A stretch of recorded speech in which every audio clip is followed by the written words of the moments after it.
찬양 감사합니다. 이 가사처럼 우리의 기도로 드려지는 이 고백이 될 수 있기를 원합니다.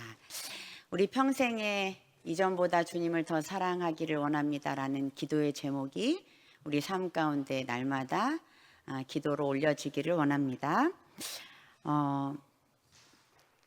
왜 이렇게 반응이 없으시죠? 네. 날씨가 좀 많이 쌀쌀해졌지요. 아침 저녁으로 좀 기온차가 많은데 환절기에 감기 조심하시고 또 더욱더 영육으로 강건해지는 귀한 환절기가 될 수 있기를 바랍니다. 온라인으로 또 예배하고 있는 성도 여러분들에게도 오늘 현장에서 드려지는 놀라운 은혜가 함께하기를 원합니다. 사람들은 흔히 고쳐서 쓰는 게 아니다, 사람 쉽게 변하지 않는다 라는 이야기를 종종 하곤 합니다. 정말 그럴까요? 저는 서부제일교회 오기 전까지는 이 말을 굳게 믿었던 사람 중에 하나입니다. 그런데 서부제일교회에 와서 사람은 변한다 라는 것을 목도하고 또 체험했던 사람 중에 하나입니다. 사람들은 각자 기질을 가지고 태어납니다. 기질을 타고난 생리적 심리적 성향으로 하나님이 나를 만드실 때 주신 기본 설정 값입니다. 그래서 이 기질은 하나님께서 주신 거여서 절대 변하지 않죠. 반면에 이 성격은 기질을 기반으로 경험과 가치관 그리고 선택을 통해 형성되는 것입니다. 즉 기질은 날 것의 재료이고 성격은 삶을 통해서 빚어진 결과물입니다. 그래서 이 성격이 인격이 되죠. 그렇다면 사람은 정말 변하지 않는다라는 것은 어떤 말일까요? 나의 기질이 변하지 않는다라는 말보다는 나의 이 성격이 절대 변하지 않는다라고 약간 비아냥거리는 말 중에 하나이겠죠. 기본의 설정값은 변하지 않지만 유일하게 이 땅에 있는 모든 사람들 중에서 변하여서 사용된 사람의 기록물이 나와 있는 책이 있어요. 놀라운 이 성격이 변해가지고 놀랍게 사용된 사람들이 있는데 무슨 책일까요? 성경책이. 성경책에 사람들이 절대 사람은 고쳐 쓰는 게 아니라는 말을 반증하는 사람들의 내용들이 이곳에 다 나와 있습니다. 그리고 저는 여기서 여러분들을 만나고 있습니다. 예수를 믿을 때 변화되는 것은 기질 그 자체보다 성격, 인격의 방향성이 변화되는 것을 말합니다. 예를 들어서 베드로는 아주 급한 기질이었어요. 이게 기본 설정값이었어요. 근데 예수님을 만난 후에 어떻게 됐죠? 급한 성격이 변했나요? 안 변했어요. 급한 기질이 안 변했어요. 이 급한 기질이 담대한 믿음과 순종으로 나아갔어요. 인격이 변화된 거죠. 기질은 그대로인데 그 기질이 거룩하게 다듬어져서 베드로는 하나님 앞에 놀랍게 사용되었습니다. 요한도 마찬가지였어요. 요한은 별명이 뭐였죠? 우레의 아들이었어요. 얼마나 이 다혈질이냐면 천둥번개가 치듯 우레의 아들이라는 별명을 가지고 있었지만 나중에는 어떻게 했죠? 사랑의 사도로 변화되었습니다. 성령 안에서 기질이 새로운 방향으로 쓰여진 것이죠. 그러니까 이 다혈질의 이 놀라운 열정과 이 에너지가 사랑이라는 에너지로 방향이 바뀐 것입니다. 이처럼 하나님의 성품이 드러나는 변화, 이것이 바로 성령의 열매로 드러나는 것인데 급한 사람은 빠르게 분노하는 사람에서 즉각 순종하고 결단력 있는 사람으로 변화될 수 있고 내향적인 사람은 조용히 숨어버리는 사람에서 묵상과 경청으로 공동체를 세워가는 사람으로 변화될 수 있습니다. 여러분들은 어떤 축에 속하신가요? 예수님을 믿는다는 것은 기질이 사라지는 것이 아니라 성령 안에서 기질이 거룩하게 다듬어져서 새로운 인격으로 변화되는 것입니다. 그렇다면 여러분들은 변화되었습니까? 옆에 분들 한번 쳐다보시죠. 어제의 그분과 오늘의 그분이 같은가요? 매번 20년 전이나 지금이나 같은가요? 그럼 우리 좀 곤란합니다. 우리가 변화되지 않는 이유가 있어요. 그럼 그 이유는 사실 우리가 이 회심, 변화되어 가는 것이 무엇인지를 잘 몰라서 그래요. 저도 이 부분에 대해서 오랫동안 고민했지만 이 부분을 성경적으로 신학적으로 정리하지 않아서 많이 혼돈 가운데 있었습니다. 오늘 본문 누가복음은요 17장 21절 우리가 한 절 읽었는데요. 왜 한 절을 읽었냐면 오늘 제가 이제 거의 토파보기로 누가복음 1장에서부터 쭉 와서 17장까지의 말씀을 오늘 25분 안에 거의 끝내야 되는 상황에 놓여 있어요.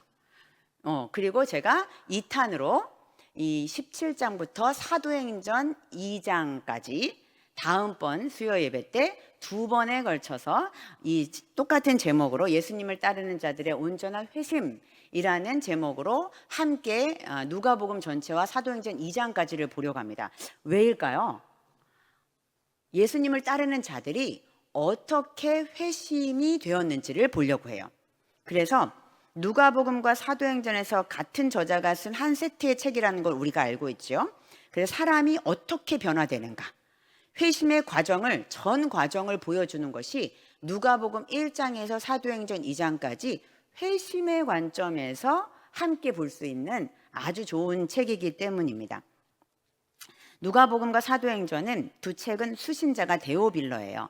그래서 즉 초대교회의 미성숙한 신자들, 아직 온전하지 못한 제자들에게 어떻게 하면 참된 제자가 될 수 있는가를 가르치기 위한 목적으로 쓰여졌습니다. 우리 역시 누가복음을 읽으면서 변하지 않는 제자들의 모습을 통해서 우리의 모습은 그렇지 않은지 한번 비춰보고요.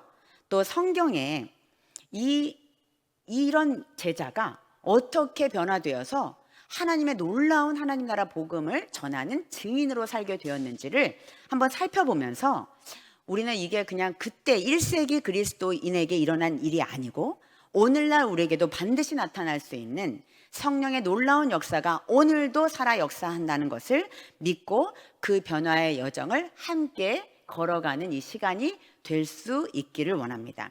다시는 돌아오지 않는 시간입니다. 여러분 마음을 곧게 세우고 17장까지 막 달려가야 돼요. 전력 질주로 100m 달리기 전속력으로 달려야 돼요. 여러분들도 잘 따라와 주시기 바랍니다. 그런데 사실은 제가 이것을 한 페이지로 정리했어요. 여러분들이 좀 기억이 가물가물해질 때 이 한 페이지 좀 기억하셔서 내가 지금 어느 단계에 와 있는지를 점검하면서 우리가 하나님 나라의 증인으로 예수님을 어떻게 닮아갈 수 있는지를 다시 계속 점검해가는 시간이 될 수 있기를 원합니다.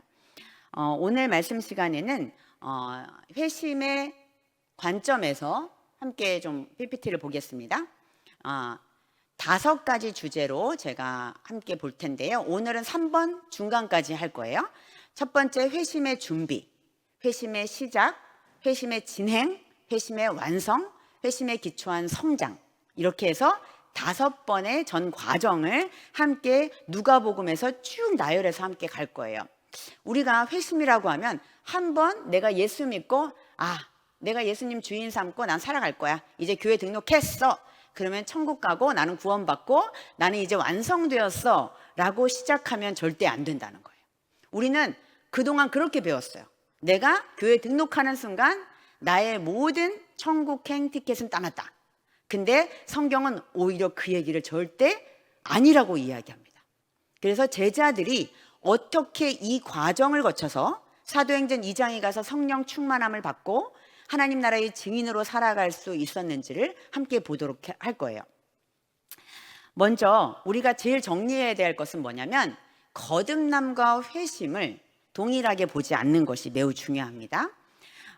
우리가 여러 번 수요 예배를 통해서 복음에 대한 이야기를 나누었는데 여기서 여러분 딱 정리하고 가셔야 됩니다.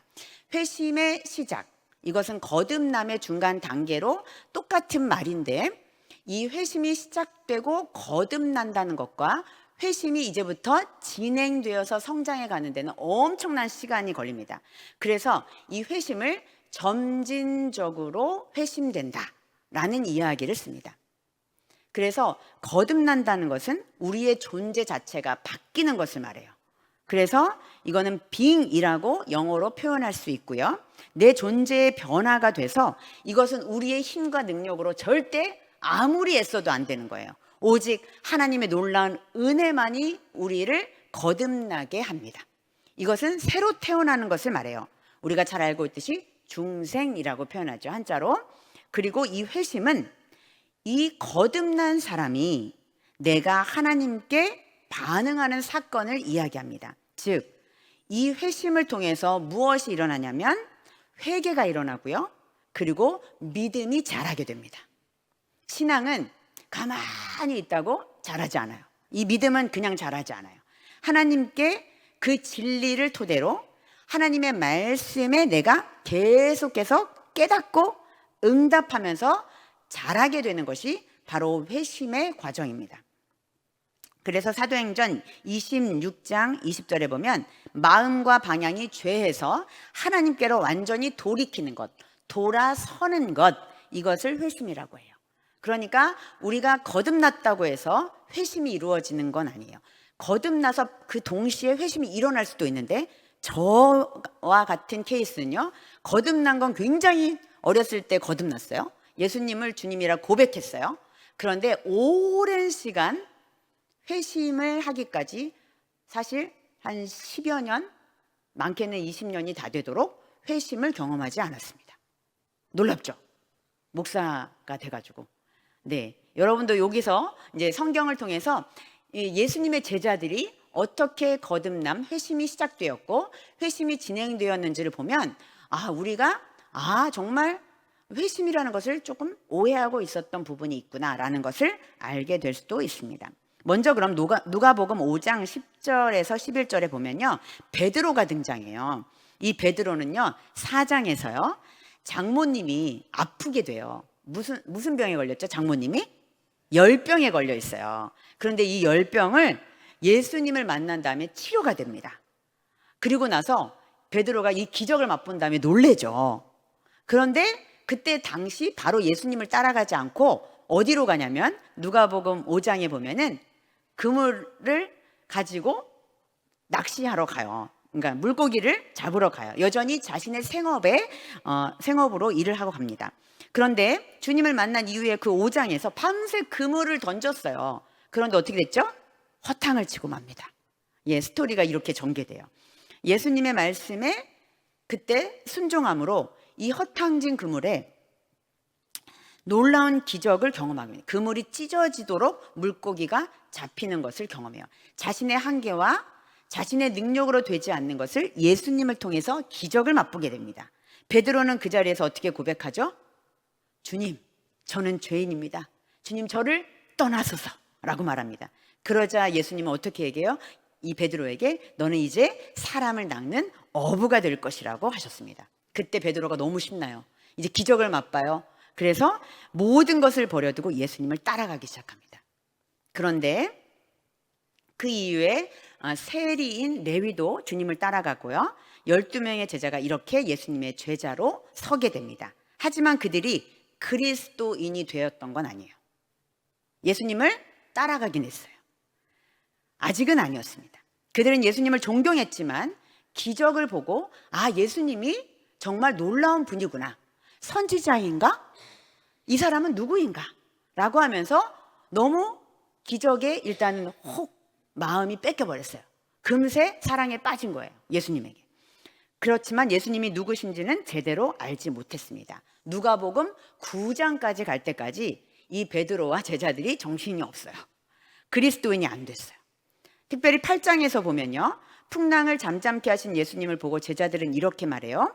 8장 25절에 그들이 그리스도인이 아니라는 것을 우리는 알 수 있습니다. 제자들에게 이르시되 너희 믿음이 어디 있느냐 하시니 그들이 두려워하고 놀랍게 여겨 서로 말하되 그가 누구이기에 바람과 물을 명하며 순종하는가 하더라. 아멘.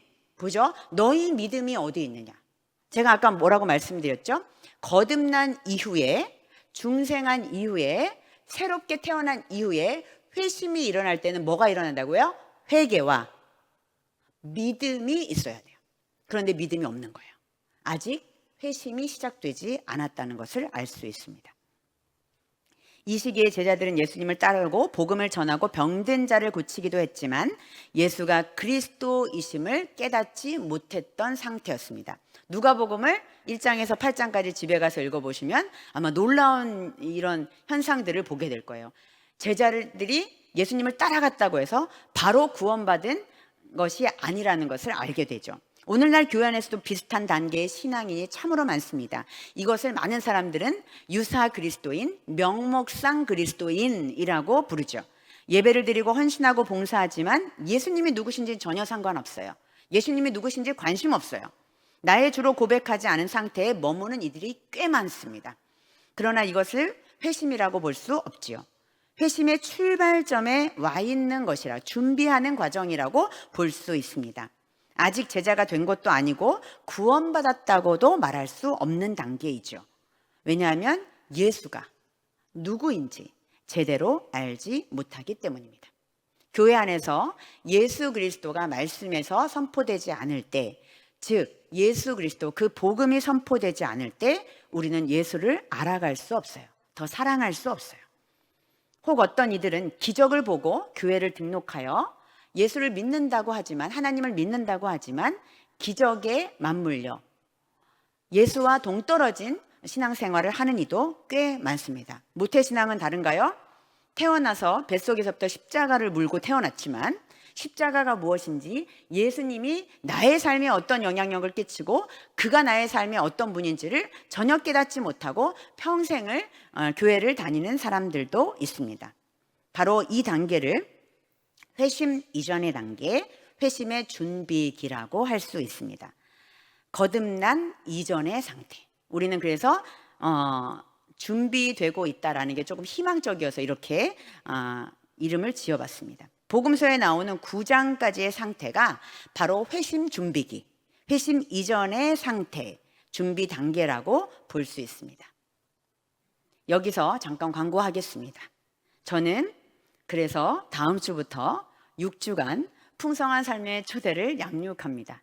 여러분, 이 풍성한 삶의 초대는요, 회심을 점검하는 시간을 가질 뿐만 아니라 내가 혹 명목상 그리스도인은 아닌지, 나와 그리스도가 전혀 상관이 없이 나는 교회를 다니고 있지 않은지를 점검하면서 회심을 경험했지만, 나는 주님께 돌아섰고 예수가 그리스도인지를 알고 있지만 자라지 않는 그리스도인에게 매우 중요한 단계의 양육입니다. 여러분 많이 참여해 주시기 바랍니다. 선착순 40명입니다. 한 타임당 10명밖에 받지 못하니까요. 거의 지금 한 타임당 6명 찬 걸로 알고 있습니다. 이 기회를 놓치지 않았으면 좋겠습니다. 두 번째로, 우리가 그러면 나는 이 준비기는 지났다, 회심이 나는 시작되었다 라고 하는 두 번째 단계가 있습니다. 이 두 번째 단계는 회심의 시작이 되었고 그리스도를 고백하는 단계입니다. 회심이 시작된 저를 보면요, 9장 중반에 가서 제자들이 예수가 누구인지를 깨닫게 되는 놀라운 구절이 나와요. 우리 한번 볼게요.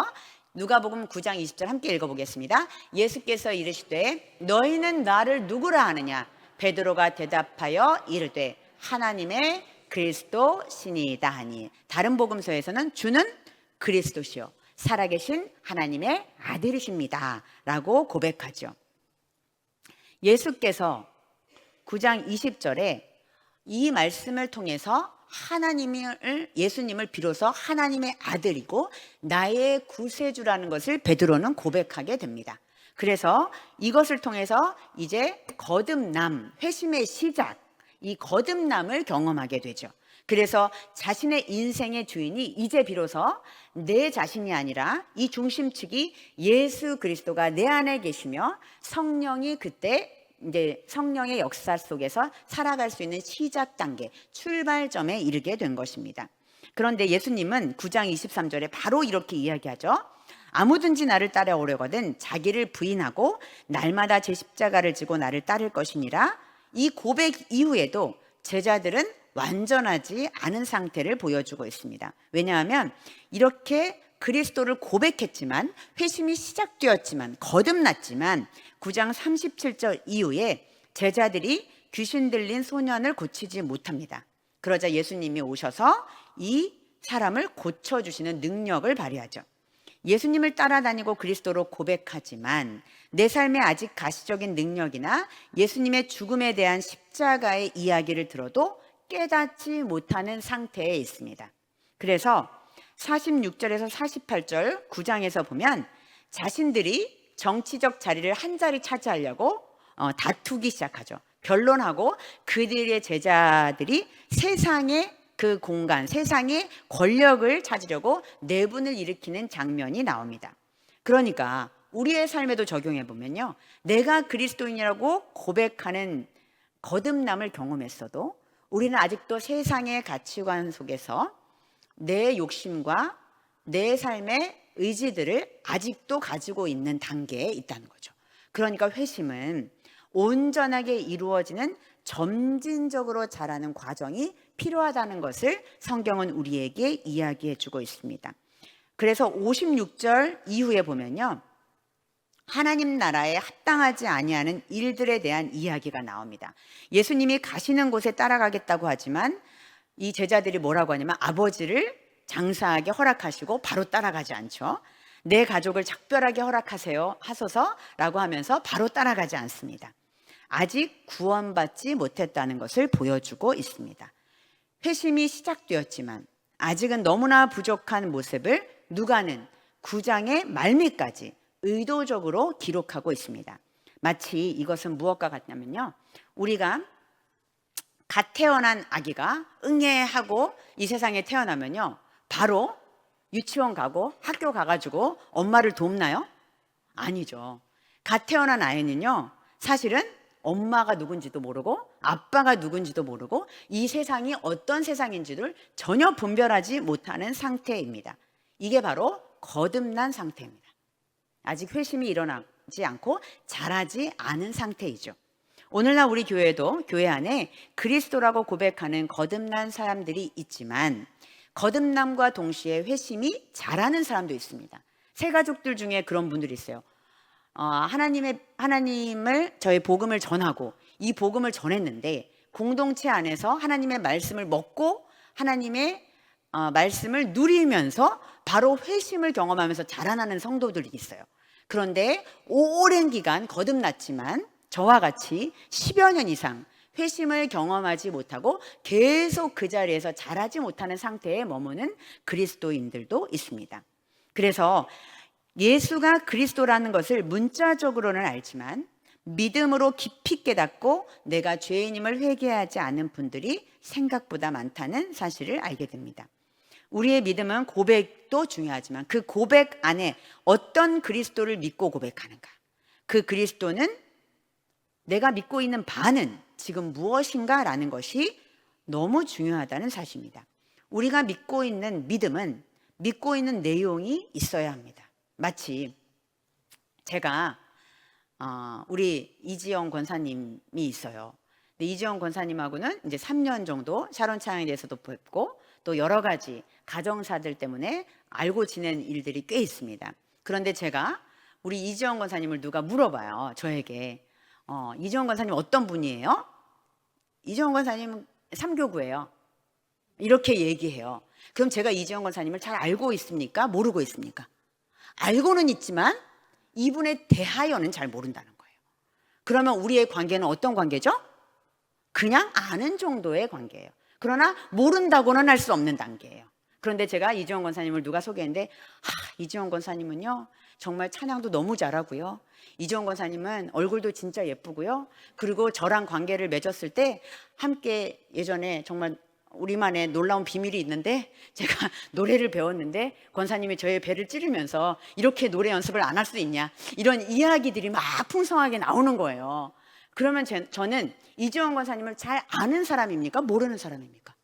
잘 아는 사람.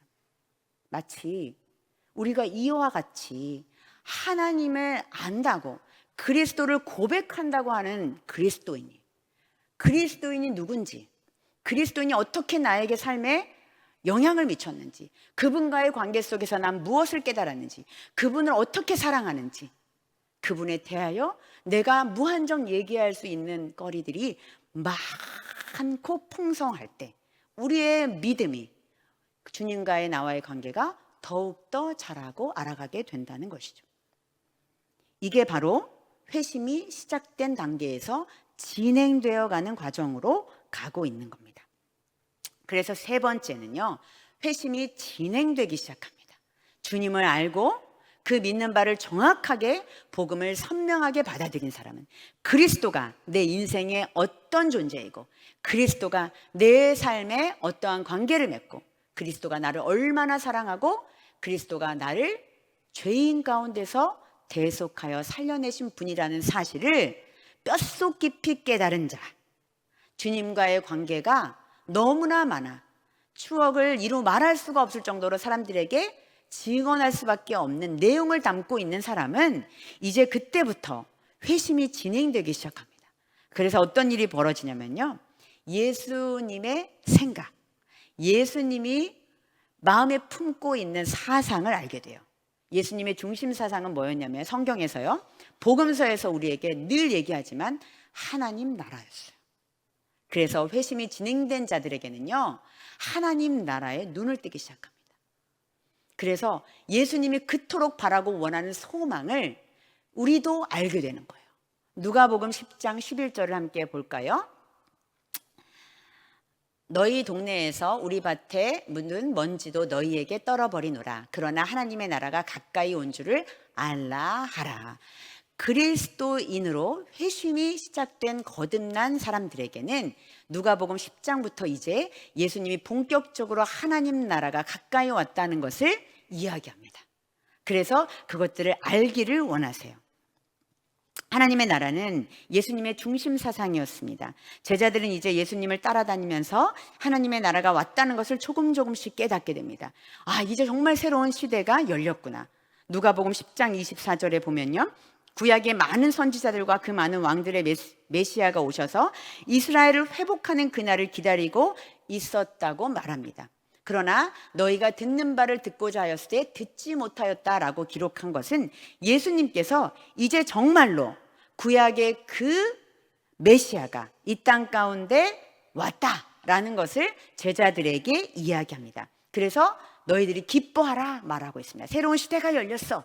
이것은 하나님의 나라야. 하나님의 나라는 통치하는 나라. 하나님의 창조 질서 가운데 하나님의 통치 방법으로 이루어지는 새로운 질서의 나라라는 것을 이야기해주고 있습니다. 그래서 하나님의 나라가 펼쳐지자 누가복음 11장에서 어떤 일이 벌어지냐면요, 하나님의 손을 힘입어 귀신을 쫓아내요. 그래서 하나님의 나라가 이미 너희에게 임하였다고 말합니다. 즉 하나님의 나라 안에요, 귀신이 들어올 수 없어요. 죄가 들어올 수 없는 것들을 경험합니다. 그래서 이적이 나타나는 거예요. 이적을 나타나기 위해서 그 목적이 아니라 하나님의 나라의 통치 방식이 그 안에 이미 임했던 곳은 귀신이 나가고 병든 자가 살아나고 회복되는 일들이 일어나게 된 것입니다. 그래서 누가복음 초창기 때 일어난 병자가 치유되고 귀신이 쫓아냈던 이 사건은 예수님께서 하나님의 나라를 보이신 사건을 계속 제자들에게 보여줬지만 제자들이 거듭난 자들이 아니었기 때문에 그리스도가 누군지를 깨닫지 못하고 하나님의 나라에 눈뜨지 못한 상태예요. 누가복음 16장에 가서는요, 율법과 선지자는 요한의 때까지라고 말하면서 그 후부터는 하나님의 나라의 복음이 전파되어 사람마다 그리로 침입한다라고 말했습니다. 즉 사람마다 그리로 침입한다는 것은 무엇이냐면 사람마다 침노한다라는 말이 이렇게 세 번역으로 되어 있지요. 즉 이제는 요한의 때까지는 율법의 시대가 끝나고 마지막 선지자 요한의 시대가 끝나고 그 이후부터는 하나님의 나라 복음이 전파된다라는 것이 이야기되면서 이제 사람들이 하나님 나라 복음을 통하여 하나님께 몰려오는, 하나님께 침노하며 나오는 자들이 생긴다라는 이야기를 하고 있습니다. 이렇게 새로운 시대가 활짝 열려서 그리로 간절히 들어가려고 침노하는 자들이 있다는 것을 예수님께서는 제자들에게 이야기하는데 제자들이 이제는 하나님의 나라를 깨닫기 시작해요. 그래서 이 회심이 진행되기 시작합니다. 그러면서 오늘 우리가 본문 읽은 17장에 와서요, 벌써 17장 왔어요 여러분? 빨리 왔죠? 네, 17장 21절에 또 여기 있다 저기 있다고도 못하리니 하나님의 나라는 너희 안에 있느니라 라고 이야기합니다. 여기에서 이것을 오해하지 않아야 되는데, 너희 안에 와 있다고 이 말씀하시는 이 본문은 여기에서 너희가 누군지가 중요하고요, 아니라는 단어가 매우 중요합니다. 여기에 앞뒤 맥락에 보면요, 17장 21절 앞절에 제가 좀 읽어드릴게요. 20절에 있습니다. 이 21절 앞절에 20절에 바리새인들이 하나님의 나라가 어느 때에 임합니까 묻거늘 예수께서 대답하여 이르시되 하나님의 나라는 볼 수 있게 임하는 것이 아니다 라고 이야기해요. 너희가 누구였어요? 바리새인. 바리새인들은 어때요? 율법을 구원이라고 여기고, 이들은 독사의 자식이라고 주님께서 말했던 자들이에요. 그런데 우리가 보통 너희 안에 있다라고 하면 우리 마음속에 있다라고 얘기하는데, 너희 안, 그러니까 너희 바리새인들 너희 안에 하나님의 나라가 있다고 이야기하는 게 문맥상 안 맞잖아요. 그래서 이 너희는 누구냐면 바리새인들이 이렇게 지금 이렇게 샤론 찬양대 같이 이렇게 몰려 있는 거예요. 그래서 예수님을 시험하려고 와요. 하나님의 나라가 있다고 하는데 어디 있냐? 저기 있냐? 여기 있냐? 이렇게 공간적인 의미로 물어봐요. 그러니까 예수님이 또 여기 있다 저기 있다고 못하리니 하나님 나라는 너희 안에 있느니라 이렇게 얘기하는데요, 예수님이 거기 바리새인들 안에 있으셨어요. 그러니까 이 안은 in이라는 영어의 어디 안에가 아니라 그 한 가운데 그 사이에 among you라는 예수님 자신을 이야기했던 거예요. 그러니까 공간의 개념이 아니라 예수 그리스도가 그 안에 계셔서 바리새인들 가운데 한 가운데 예수 그리스도가 있음으로 인하여 하나님의 나라가 이미 내 안에 와서 이미 임했다, 이미 이 나라에 임했다라는 이야기를 하고 있는 것입니다. 즉 예수 그리스도, 하나님 나라, 예수 그리스도, 하나님 나라 복음이 그 예수 그리스도를 통해 믿고 있는 사람들에게 나타난 새로운 시대, 이것을 이야기하는 것입니다. 그래서 여기에서 말하는 너희 안에 너희 마음속에 있다라는 이야기가 이 본문에서는 아닙니다. 그런데 19장에 이제 뒤에 우리가 다음번에 살펴볼 텐데 거기에서 하나님의 나라가 이제 제자들이 그렇게 이야기하니까 예수님이 있는 그곳에 하나님의 나라가 이미 임했다고 하니까요, 구약의 사상으로 하나님이 예전 세대와 이미 오는 세대의 주의 날이라는 중심부에 바로 온다고 착각했어요. 왜냐하면 주의 날이 올 것이다, 예수님이 오신 그날에 이미 하나님의 나라가 이루어질 것이라는 사상을 갖고 있었어요, 구약학자들은. 그래서 구약의 사고를 갖고 있는 사람들은 그 살고 있는 시대의 주의 날이 임하면, 즉 공간적 정치적 새로운 시대가 임할 거라고 생각하고 있었어요. 그런데 예수님은 그것을 이야기한 게 아니라 하나님의 나라가 당장 나타날 줄로 아느냐라고 이야기하시면서 이미 임했으나 아직 오지 않은 하나님의 나라를 이야기하시면서 지금의 예전 세대와 앞으로 올 세대의 공간 안에 그리스도인을 세우신다는 이야기를 하고 있습니다. 그래서 이 하나님의 나라는 지금 1세기부터 우리가 살고 있는 이 교회의 시대에 하나님의 나라가 계속 진행되고 있어요. 그러니까 우리는 지금 하나님의 나라를 누리고 있습니까? 누리지 않고 있습니까? 아멘? 누리고 있다면 회심이 진행된 그리스도인입니다. 그런데 나는 하나님의 나라가 뭔지를 모르겠어, 아직 눈 뜨질 못했어, 하나님의 나라?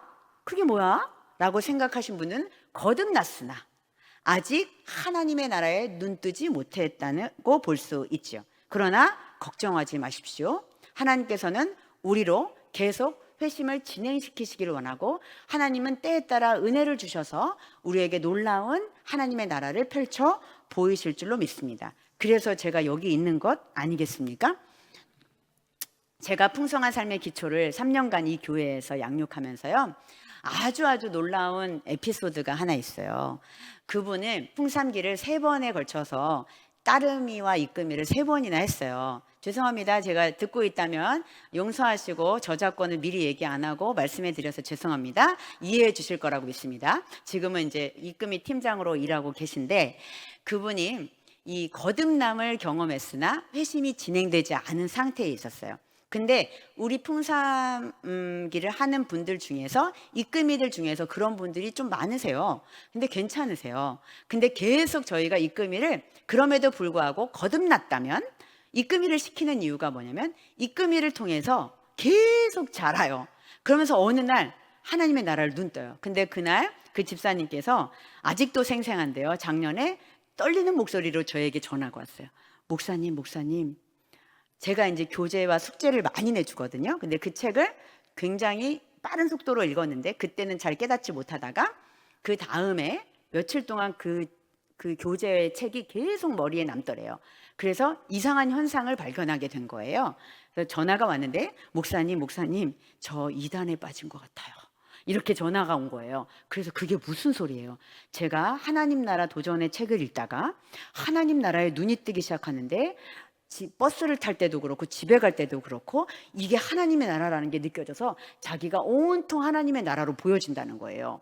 그래서 너무 놀래가지고 저 목사님 이 입금일을 이제 못할 것 같아요. 큰일 났어요. 저 이단에 빠진 것 같아요. 목사님 저 제대로 하고 있는 거 맞아요? 이렇게 전화가 왔어요. 그래서 나도 그렇게 이단에 빠진 적이 있다라고 이야기했어요.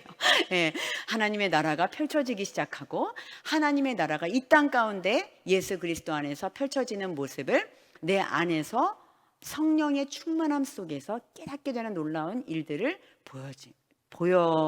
보여졌다라고 이야기하고 있습니다. 사랑하는 여러분, 회심은 단번에 일어나기도 하지만 거의 대부분 그리스도인은 90% 이상이 점진적 회심을 경험합니다. 목사여도 마찬가지입니다. 직분자도 마찬가지입니다. 회심은 하나님 나라에 갈 때까지 계속 성장하고 자라게 됩니다. 그것이 안 된다면 그리스도인으로서 뭔가 지금 아프거나 어려운 상태에 영적으로 있는 것이죠.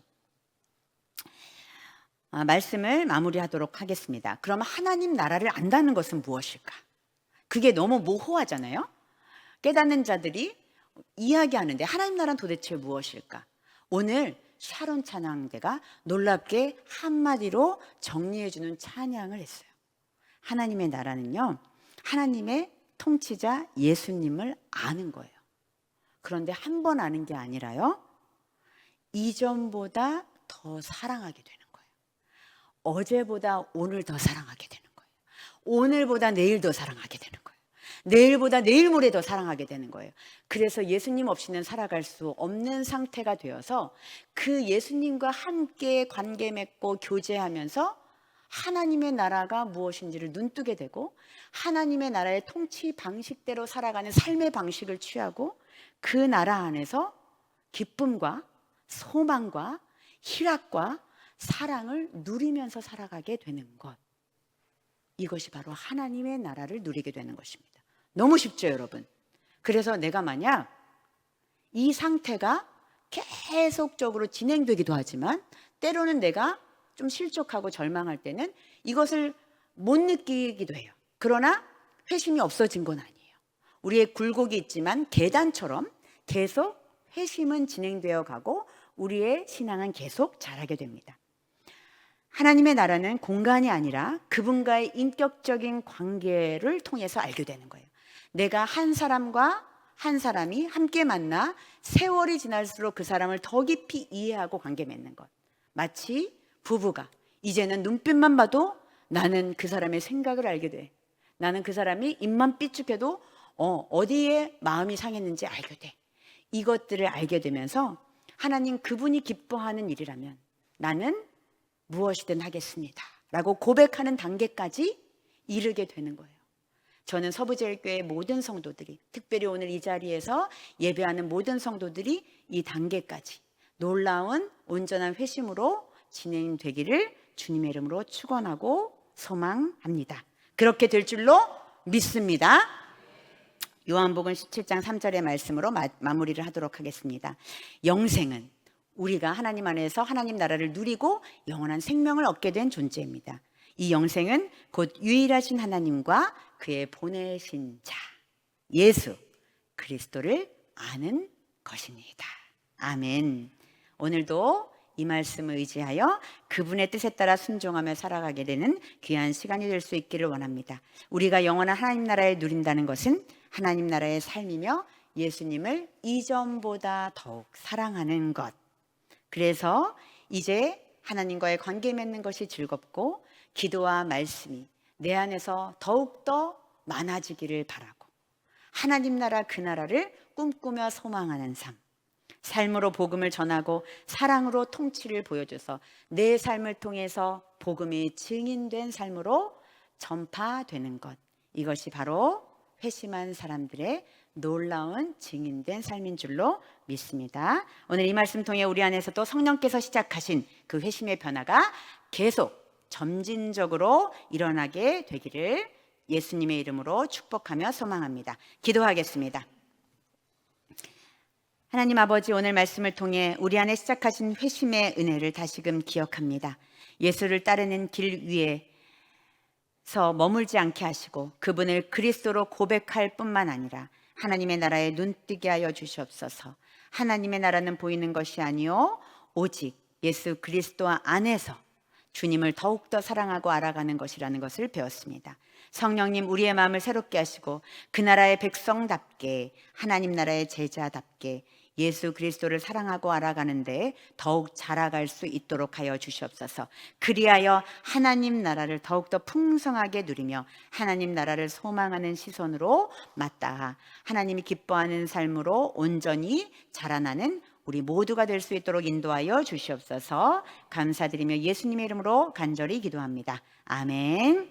이제는 우리 주 예수 그리스도의 은혜와 우리를 새롭게 하시는 아버지 하나님의 사랑하심과 성령의 감화 감동 역사하심이 오늘 회심의 길 위에서 주님의 부르심에 응답하며 하나님 나라를 바라보는 모든 성도들 머리 위에, 그의 가정과 교회 위에, 이 나라와 이 민족 위에 이제로부터 영원까지 함께 하시기를 간절히 축원하옵나이다. 아멘.